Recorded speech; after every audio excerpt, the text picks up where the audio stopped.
Hello, I am Majid 2006. Welcome to the channel What We Are. Why so many people are dishonest in their relationships. There is not a single person among us who has never told a lie. It's a common behavior that some practice intentionally while others do it in an attempt to protect themselves or someone who is close to them. How is it that one determines when lying is beneficial or when we should admit the truth? What stands behind our decisions? Are we lying to protect ourselves because we are afraid the truth will hurt us or someone else? Is there ever a right time to be dishonest? Protecting those we love. Sometimes it's easier to tell a fib than to tell the truth because we just don't want to hurt someone important to us. An example may be, I won't be able to come to the wedding because I have another commitment. In reality, is the other commitment about not having money for a gift or perhaps feeling like you won't know anyone there? Maybe it's because you don't have anything to wear and can't afford to buy anything. It could be a number of reasons. But why does one feel that he or she can't be honest? Dishonesty as a defense mechanism. Dishonesty sometimes is a defense mechanism. The person telling the lie might logically believe,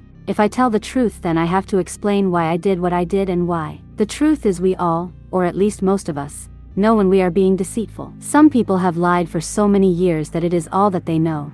It's who they have become. For others, they may come to a point where even they don't realize what they are doing because they have done it for so long. Some people lie so often that they begin to believe their fibs. The fact remains that we can always remember the truth, but we can't always remember a lie. How we justify lying. How do we justify in our own minds when it's okay to be dishonest or tell a half-truth? How does this affect our friendships or relationships? Does it hurt less to tell a lie than it would if we were honest and transparent? One client came to me with this story. My partner and I had been dating and living together for less than a year. One evening while having a few drinks he let it slip to his best friend that he was mad about getting a speeding ticket a few weeks before. What he forgot to mention to his partner was that it had ever occurred in the first place. If someone tells you they got a ticket, it's not something you typically forget. So she said to him, "Oh, you didn't tell me you got a ticket." He said, "Sure I did." She then asked, "Where were you at and where were you going in such a hurry?" His answer was, "I don't remember." Who doesn't remember where they were going or where they were when they received a speeding ticket only a few weeks earlier?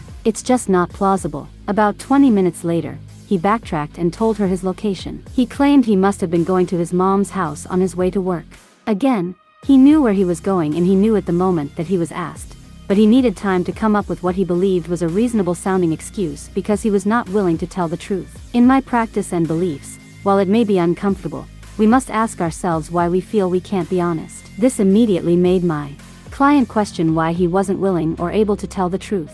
What was he hiding and why was it so important to him? Who was he trying to protect? Why can't we just be honest? Another client came to me with her story. For the sake of privacy, we'll call her Maggie. My boyfriend and I were away overnight for a weekend. He had just asked me that morning if I wanted to join him and I accepted. We had been having a great afternoon and he was getting ready to leave for a bit when he pulled his phone out of his pocket. We were both in the same room as he brought the phone up to his ear and said, "Hey, I must have butt dialed you." He repeated this several times. He then went on to say he was just walking out the door. The party on the other line, clearly a woman because I could distinctly hear the sound of a woman's voice, kept on talking through all of his attempts to get her off the phone. Once he got off the phone, Maggie asked, "Who was that?" He responded, "Oh, that was just Bob." Sometimes that guy doesn't want to shut up. Maggie had heard Bob's voice more than once in previous conversations when he had called to speak with her boyfriend. Furthermore, he had been to their house on numerous occasions and she herself had talked with him on the phone before.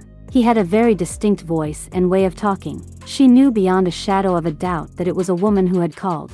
But who?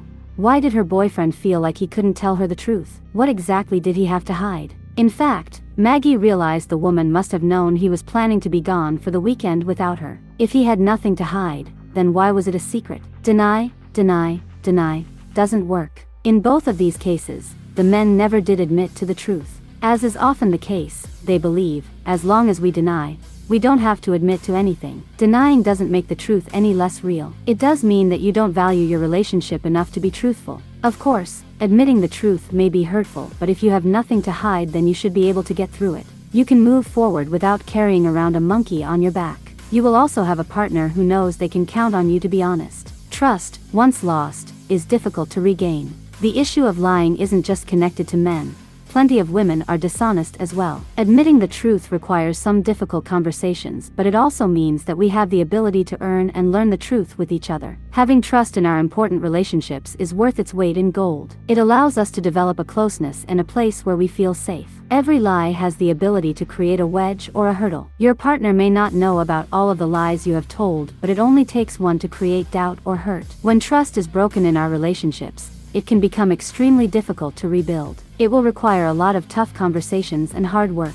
Wouldn't it just be easier to tell the truth in the first place? The relationships I value the most are those in which I know I'm being told the truth, even if I don't like it or even if it does feel hurtful.